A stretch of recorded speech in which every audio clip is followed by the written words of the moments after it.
Hi again, everybody. Mike Spenley here. I am your host of From the Bench, a Knicks podcast. What a difference home cooking makes. And the loud crowd at MSG.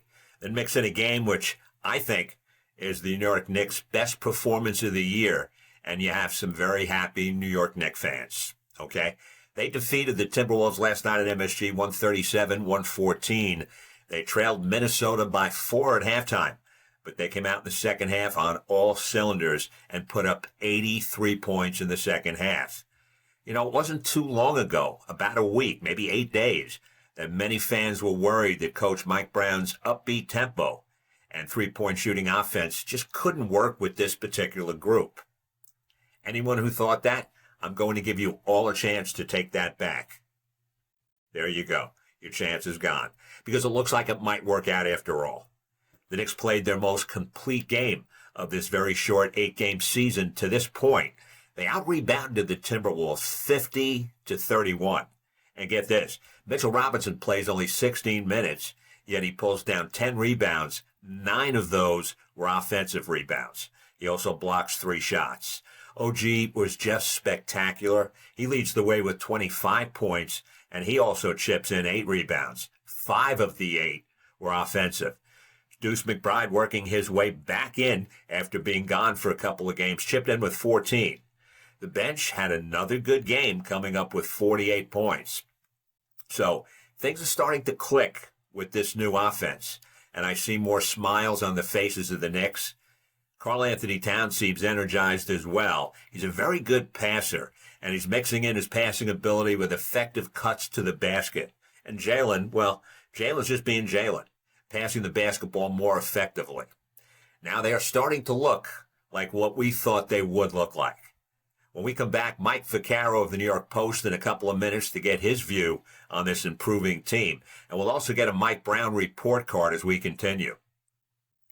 I'm launching a new members club called In the Huddle, where you'll get exclusive interviews, some live shows, and some private chats with some diehard Knicks fans, hopefully like yourself. My family will be involved, as well as our regular cast of characters. Go to From the Bench, KnicksPodcast.com, and drop us an email, and we'll get you all the information. It's going to be fun, I can assure you of that. My guest today is Mike Vaccaro, the lead sports columnist for the New York Post, and has been for many, many years. Mike, welcome to From the Bench, a Knicks podcast. Mike, it's great to be with you. Thanks for having me on. I really appreciate it, sir. Let's start off with the Knicks. And by the way, terrific read, great article today. I obviously had a lot of interest in it because Clyde was in it. And I see what you're saying about the defensive, I'm going to call it prowess right now, of OG Anonoby. You know, in the league now, there's not too many lockdown defenders, so you've got to kind of play helter-skelter. And the way that he cuts off the passing lanes, he seems to be Mike Brown's lead guy on defense. You know, he's like the equivalent of the guy in football who's the traveling cornerback. When you have a lockdown cornerback and you can just put him on, one guy if you want to and take him out of the offense. And then if someone else gets hot, you can put him on that guy. I mean, it's kind of like what OG is. I mean, you don't see the results of his defense in the stats. He's not going to get 6-7 steals or 3 or 4 blocks a game. He's gonna guard everybody, and he's gonna slow down whoever's hot. And it's an invaluable weapon to have, and very few teams have that. And he's engaged. I mean, as well as he's playing offensively this year, he's every bit as valuable, if not more, defensively because of what he brings. That allows the Knicks to do so many different things on defense. And God, when he's in the game with Mitch, they're actually a very good defensive team. So it's a real piece of value that he's bringing to the Knicks right now. Knock wood, hopefully he stays healthy, because that's always been the thing against him in his career. It surely has. And, it's almost, Mike Brown has a tough enough job anyway, coming in and taking over. A lot of people said, wow, he's lucky to inherit this type of team. But on the other side of the spectrum, he's taking a big chance with this, especially switching up what he wants to do. Let's just back up a step before OG and give me your assessment of what you've seen with how he's taken over this job right from Abu Dhabi in camp and through the first 8 games. What's your report card, if you will, or assessment of Mike Brown? Yeah, I give him a lot of credit because he understood from the jump what his what his expectation was here. I mean, this is a team that went to the conference finals last year, and he didn't try and, make believe that there was anything other than that he was going to try and reinvent the wheel. Now, it was his belief that the Knicks could be more efficient, playing a different way, playing more players. Leon Rose helped that by getting him a deeper bench than I think that Tom Thibodeau ever had. He certainly has a willingness to use those players, and he wants these guys to keep the pace up and shoot threes. And I think it took some adjusting. Certainly took some adjusting for Karl Anthony Towns to figure out what his role was in the new offense. Josh Hart also struggled for the first couple of games, but the really interesting thing is the last couple of games, Cat's played terrific. Hart's played as well as he's ever played here. I mean, he shot the ball ridiculously well against the Timberwolves. That probably makes it look even better than it was. But the fact is that these guys are starting to understand their roles, and they're actually doing it a lot faster than I thought. I kept telling people, look, don't judge this team until 20 games in. One of the problems, Mike, is that we just the way things are now in 2025, we tend to treat every sport like football. So every game is broken down and analyzed and fretted over the way you do with football. And look, there's only 16 or 17 games in a football season.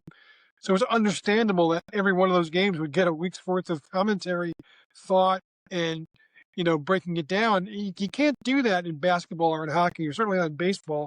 And yet we do. There's nothing that drives me crazier than a baseball fan who's ready to cash it in May, just because it's just so early in the game.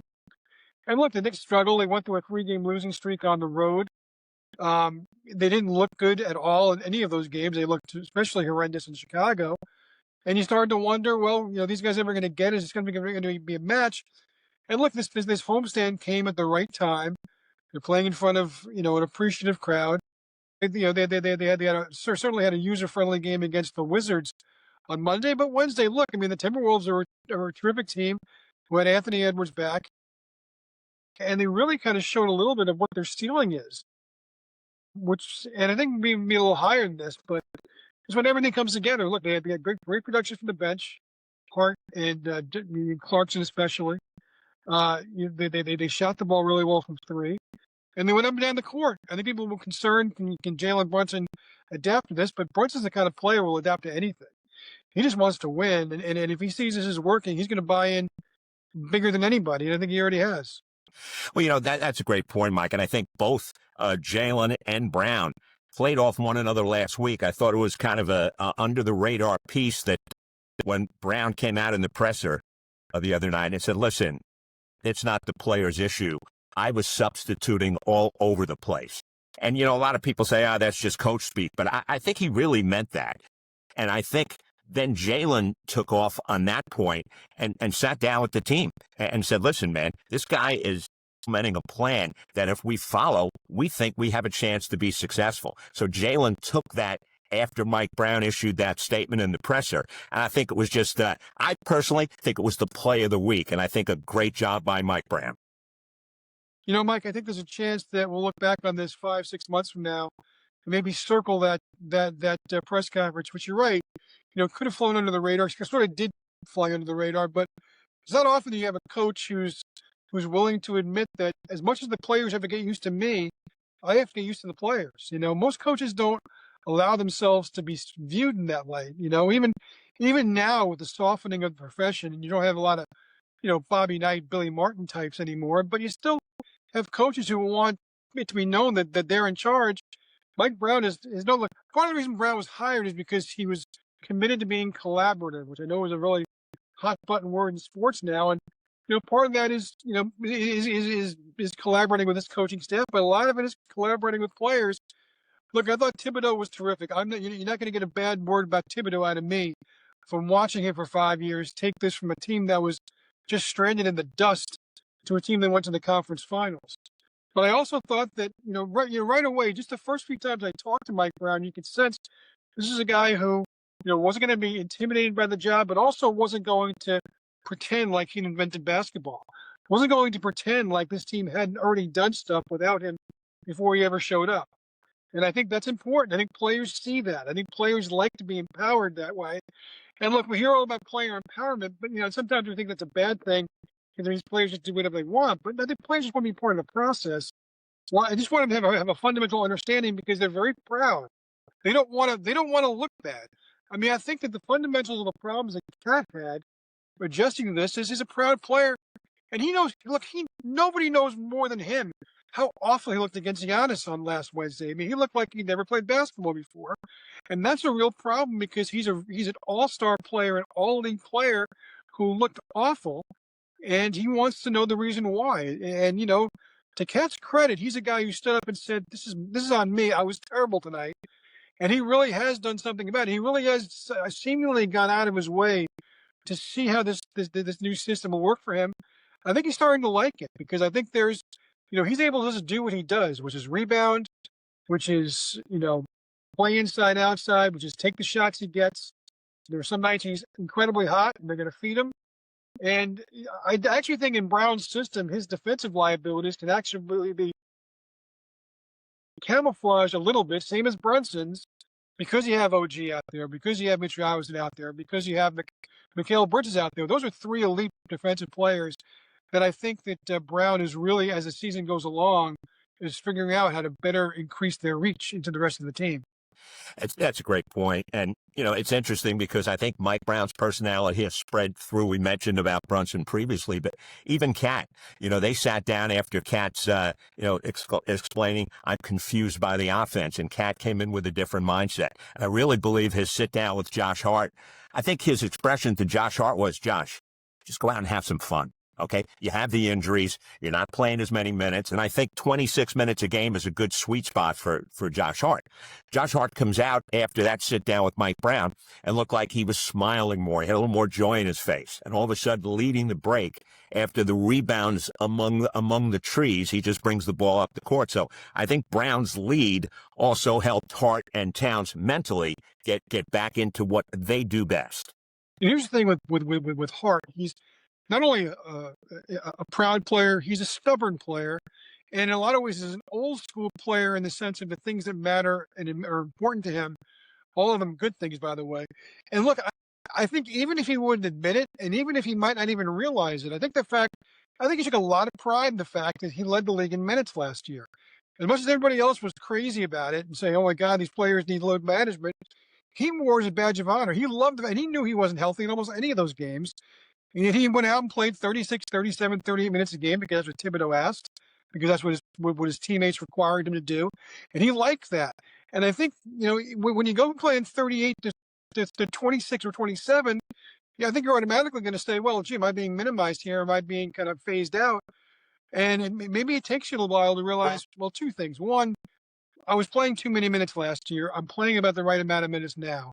But two, this is a guy who gives his body in every game. He's always beat up. He's always swaddled in ice, and he's got heating pads, and he's got a hurt back. He's got hurt knees. He's got hurt ankles. He's got a bad thumb or a bad finger.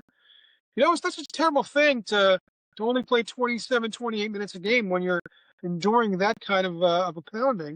And I think he's slowly getting to appreciate that. And the minutes that he does play, look, he was always a whirling dervish. He was going to get a lot done. But I think he's starting to understand that sometimes less really is more. And in his case, that's really starting to show the case. Now, we'll see how all of this projects across 82 games and certainly next spring. But right now, you have to like what you're seeing. You have to like the way the players are adjusting and really accepting and believing in what Mike Brown is asking them to do. I agree. I also like the fact that the bench obviously looks more potent than it was. The fact that guys like Yabusele and Clarkson, they chose to come here. And anytime you see that, especially with a New York team, that's a big deal. They knew the type of locker room that the Knicks have with Hart, as you just mentioned, and Jalen Brunson. So I think that has all helped. Question on Mike Brown's navigating the waters of the infamous load management. I think that might be his second toughest job this year, is figuring out, and again, I know Leon Rose has a lot of input on this as well, and the Knicks don't like to talk about it, but that might be Mike Brown's toughest job other than just implementing a system. The Knicks didn't do him any favors to start the season by identifying whatever was wrong with Mitch Robinson as a load management issue. I mean, look, his ankles were bothering him still. I mean, it's understandable. He's got one ankle that's made of paper mache. I mean, he's going to have to sit out games that you wish he wouldn't have to sit out. just to make sure that he's able to stay upright until May. His ankle's the reason for that. Clearly, I mean, look, he came out and he played in the exhibition, then he sat, and there was something that happened. And I don't know what they thought they were going to gain by saying it was, by at first saying it was ankle management, load management, because, load management is such a loaded term, excuse the pun. But, you know, and I wish there was another term for it, but the fact is that over the course of 82, players, you can't ask players to go 82 anymore. You just can't.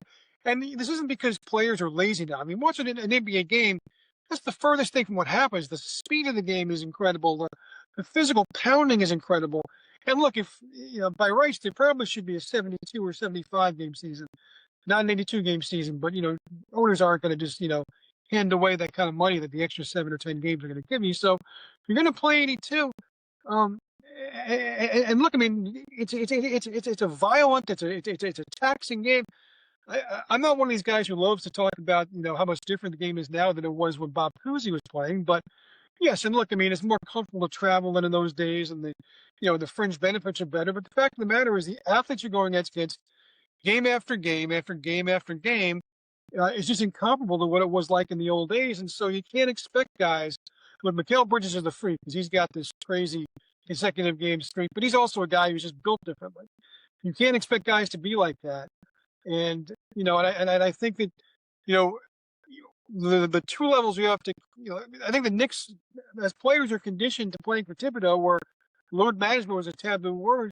I think it's okay periodically through the years if they pick their spots for this guy sits, and the understanding is that we're doing it to try and keep you fresh.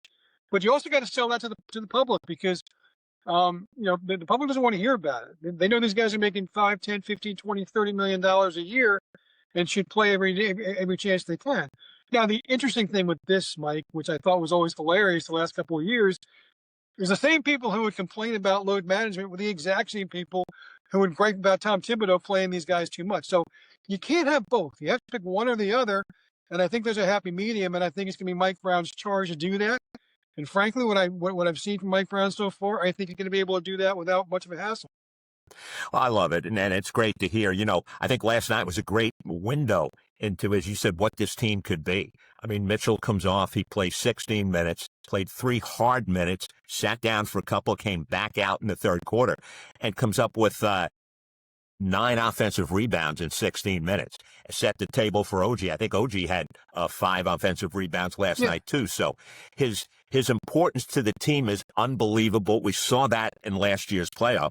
And it's almost like they're coaching OG and Mikal and the rest of the defensive squad to be like half the team, knowing that when Mitchell comes back, scattered in between, it's going to be an unbelievably much better defense as they go along. Hopefully everybody stays healthy. It's unbelievable.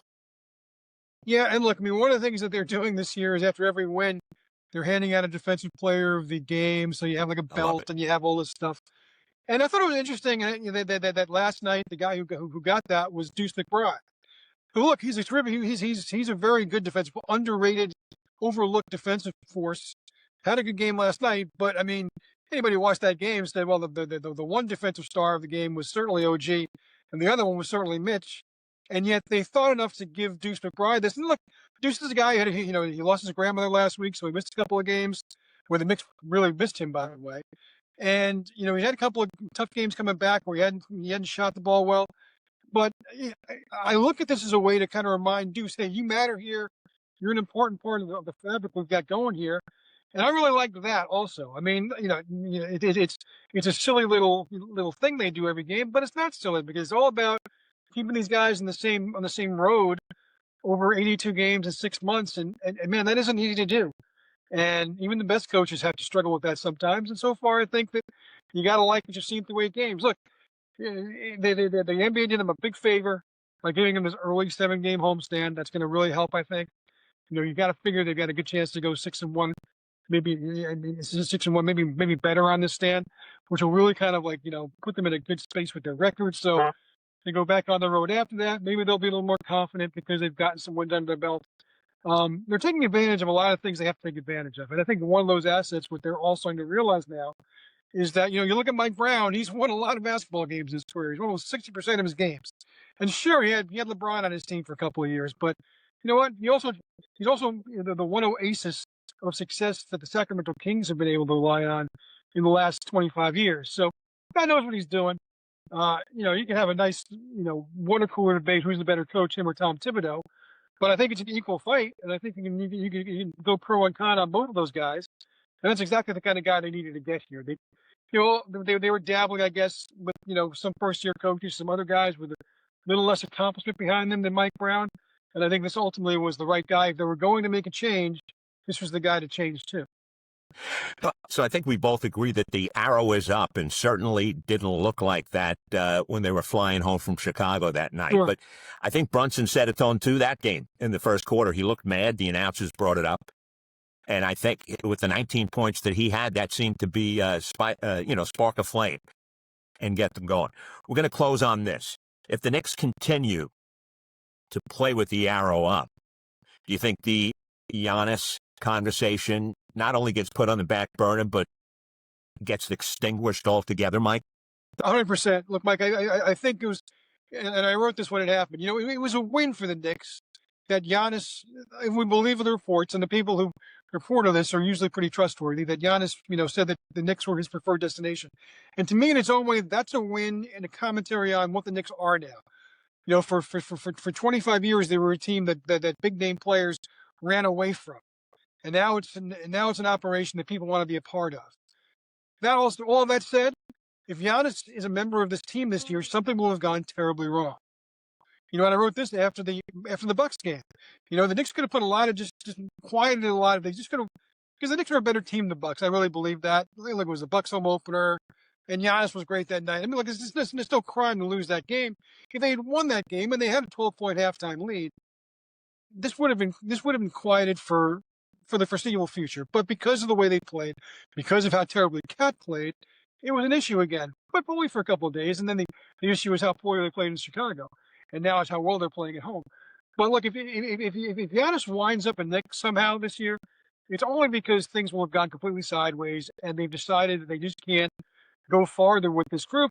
And I think what we've seen the last couple of days is that there's reason to believe this group is going to be what we want it to be, which is a team that's going to get you to the next level and take a couple swings in the finals this year. They're certainly capable. Look, I mean, not going to be easy. I mean, the Cavaliers are starting to play really well now. You look around the East, the Sixers are an interesting team. Maybe you didn't think they were going to be. On and on. We can list every team. We're not going to do that here. But you know what? I mean, if they play like they're playing now, they're going to have that as a track. And I think that's what Knicks fans would prefer. I think you would prefer, as great as Giannis is, and as great as tempting as it might be to think about Giannis and Brunson, what they could do together, I think it's a lot more tempting to think what this group could do, growing from where they are in the first week of November to where they could be in the third week of June, if things really proceed on. That's what I think, as a Knicks fan, what you're hoping for. Well, it's going to be an interesting watch, and apparently, if we had done this interview a week ago, it may have been a little different. But no doubt about that, Mike. No doubt about that. They gave us a window, and then last night they opened that window a little bit further so that we can feel that they're grasping what Mike Brown has done. We both agree that Mike has come in here and certainly set a different table than was before, and I think the front office is very happy with that. Michael, I appreciate your time, sir. Love your stuff always and always have. We'll talk to you down the road, maybe when we get closer to half season or the trade deadline, sir.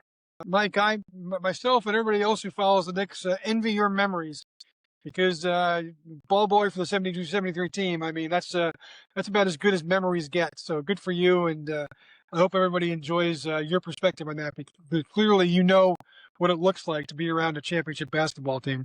Well, I appreciate that, Mike, and you touched a few of my memory cells that I have left with your article today. Anytime you bring Clyde up in that way, it was a nice way to set the table for our talk today. And as I said, I really appreciate it, and we'll talk again down the road, sir. That's great, Mike. Thank you. Thank you very much, Michael. I appreciate you watching another episode of From the Bench. And please subscribe to the podcast, and then go to From the Bench, KnicksPodcast.com, and leave us your email. And we will get you all the info on In the Huddle, where I will host live shows and chats with other diehard Knicks fans, and a few surprises along the way, you can be sure of that. Once again, thanks for watching, and stay focused.